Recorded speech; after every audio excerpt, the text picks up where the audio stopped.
Bernard Deschamps, vous êtes à l'origine de l'association des usagers des TER de la vallée du Rhône.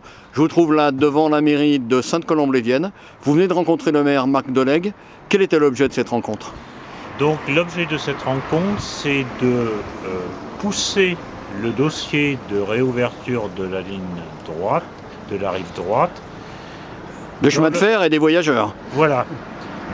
Dans l'optique de prouver au maire de Sainte-Colombe, qui est en charge des infrastructures, que l'amélioration des services sur la rive gauche n'est pas du tout antagoniste avec la réouverture de la ligne droite et que c'est quelque chose de complémentaire et que je dirais les deux rives, aussi bien rive gauche que rive droite, ont intérêt à cette réouverture.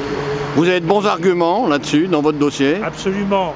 Ça s'appuie sur l'étude qui a été faite par la SNCF sur la saturation du nœud ferroviaire lyonnais, qui démontre que créer des trains supplémentaires en rive gauche et arriver à un cadencement au quart d'heure comme le souhaiterait Thierry Kovacs nécessite des investissements sans commune mesure avec ce qu'on peut tirer, et que pour le même prix on peut réouvrir la rive droite, c'est-à-dire faire baisser la pression sur la rive gauche et